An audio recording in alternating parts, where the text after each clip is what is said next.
जिंदगी आखिर क्या होती है जिंदगी? जिंदगी का सही मतलब बस वही बता सकता है जिसने जी है जिंदगी। बाहर से जितनी अच्छी लगती है, अंदर से उतनी ही खोखली होती है जिंदगी। जिंदगी की सच्चाई बुढ़ापे में ही मालूम पड़ती है।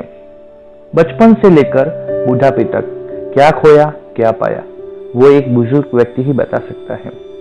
इसीलिए जिंदगी की सच्चाई की खोज में हम आए हैं तारापुर जिले के एक छोटे से कस्बे में, जहां पे है मन वृद्धाश्रम।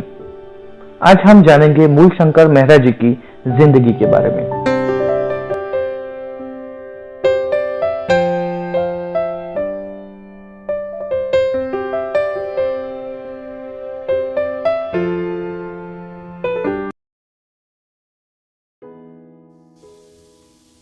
बेटा, बहुत सालों बाद आज यहाँ कोई आया है। मुझे खुशी है आप मेरी जिंदगी के बारे में जानना चाहते हैं, मेरी आत्मकथा सुनना चाहते हैं। मेरे माँ बाप का तो बहुत पहले ही देहांत हो गया था। अब मेरे परिवार में मैं और मेरी पत्नी शारदा। छोटा सा ही परिवार था हमारा। वही छोटे से परिवार में जन्म हुआ मेरे बेटे रोहन का। रोहन बचपन में बहुत शरारती था, बहुत मस्ती करता था, और क्यों ना करें, हमारा एक ही तो लाडला था। पढ़ाई लिखाई में भी अव्वल था। बहुत बड़ी बड़ी ख्वाहिशें थी उसकी। वो IIM में पढ़ना चाहता था। वैसे मैं बता दूं कि मैं एक छोटा सा ही आदमी था। पोस्ट ऑफिस में पोस्ट मास्टर की नौकरी थी मेरी। मुझे मेरे बेटे को पढ़ाना था, अच्छी स्कूल में भेजना था उसको। तो मैंने बहुत पहले से ही पैसे जुटाने शुरू कर दिए थे। IIM में तो आपको पता ही है, आप जानते ही है कि कितनी फीस लगती है।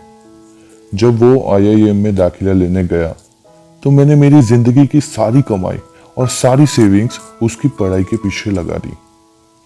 मेरा बेटा रोहन भी बहुत मेहनती था। उसने IIM से MBA करके अच्छी जॉब भी पा ली। मुझे मेरे बेटे पे बहुत गर्व था। मुझे लग गया था कि अब हमारे दुख दूर होने वाले हैं। पर मन में एक सवाल और था कि क्या पैसे आ जाने से सुख मिल जाएगा? अब तो बेटे ने नई गाड़ी और घर भी ले लिया था, और हमारे लिए भी एक गाड़ी ला दी थी उसने। बस कमी थी तो एक ही बात की, उसके लिए एक दुल्हन की, हमारी बहू की। रोहन को उसकी कॉलेज की लड़की सीमा से बहुत प्यार था, तो उसने मुझे सीमा के बारे में बताया। तो मैंने भी खुशी खुशी हाँ कर दी।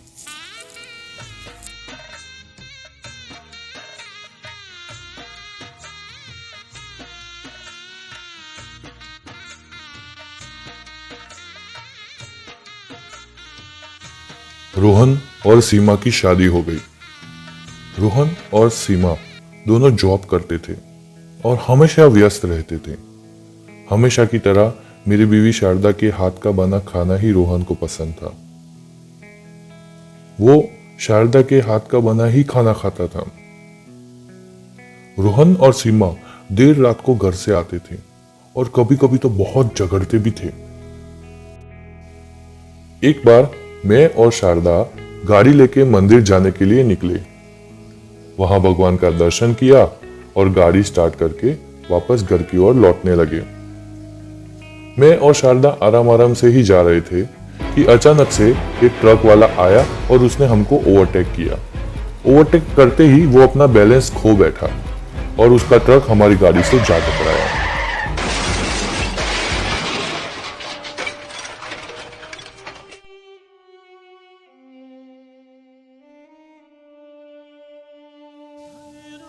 मेरी आंख सीधी हॉस्पिटल में खुली। मैं हिलडुल नहीं पा रहा था। तो डॉक्टर ने बताया कि मेरा एक पैर जख्मी हो गया था और बुरी तरह से जख्मी होने के कारण वो काटना पड़ा। पर शारदा का क्या हुआ? मैंने डॉक्टर से पूछा कि कहाँ है वो, क्या हुआ है उसको, वो ठीक तो है ना? डॉक्टर ने कहा कि सर पे गहरी चोट लगने की वजह से शारदा जी अब इस दुनिया में नहीं रही। मेरी जिंदगी तो मानो जैसे थम गई थी। शारदा ही मेरी दुनिया थी, सब कुछ थी वो। अब मैं उसके बिना कैसे रह सकता था।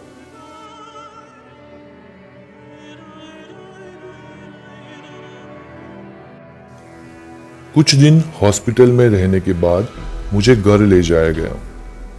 मेरा कमरा और मेरा घर शारदा के बिना सूना सूना लग रहा था। अब कमरे में पड़े पड़े जिंदगी निकालनी थी। आखिर मैं क्या करता, चल फिर भी तो नहीं सकता था। रोहन और सीमा पूरा दिन बाहर रहते थे। काम वाली आती थी और खाना दे जाती थी, फिर पूरा दिन घर में मैं पड़ा ही रहता था। कोई नहीं था मुझसे बात करने वाला। जब रोहन और सीमा घर पे होते थे तब अगर मुझे कुछ चाहिए होता तो मैं आवाज दे देता, पर वो सीमा को बिल्कुल भी पसंद नहीं था। वो हमेशा रोहन से झगड़ती रहती थी मुझे लेकर, इसीलिए रोहन भी मुझसे बहुत गुस्सा हो जाता था। आखिर मैं कहां जाऊं, मैं क्या करूं? भगवान को हमेशा प्रार्थना करता था कि मुझे अपने पास बुला दे, पर वो भी मेरी एक नहीं सुनता था।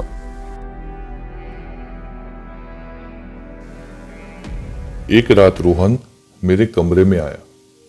मैं बहुत खुश हो गया था कि आज मेरा बेटा मुझसे मिलने, मुझसे बात करने के लिए मेरे कमरे में आया है। वो मेरे पास बैठा और उसने बताया कि वो और सीमा 1 महीने के लिए यूएसए जा रहे हैं, तो मेरा ख्याल रखने के लिए वो कल सुबह मुझे 1 महीने के लिए वृद्धाश्रम में छोड़ देगा। तो मैंने भी हामी भर दी। फिर क्या था, दूसरे दिन सुबह वो मुझे वृद्धाश्रम में ले आया। वो दिन और आज का दिन 15 साल हो गए।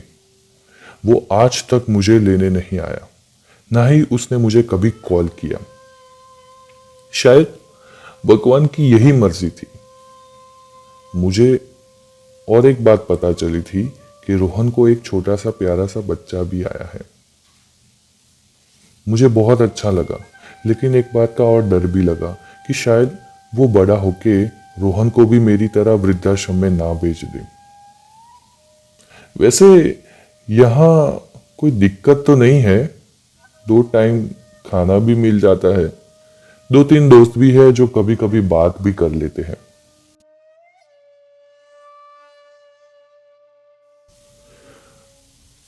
मैंने पिछले जन्म में जरूर कुछ पाप किए होंगे जिसकी सजा मुझे मिल रही है। इसीलिए मैं भगवान से प्रार्थना करता हूं कि वो मुझे मौत दे दे, पर मेरे नसीब में तो वो भी नहीं है। मुझे मेरी शारदा की बहुत याद आती है। मेरा घर मुझे बहुत याद आता है, जहां पे मैं और शारदा साथ में रहते थे। क्योंकि चाहे कहीं भी रहो, पर घर तो आखिर घर है ना साहब।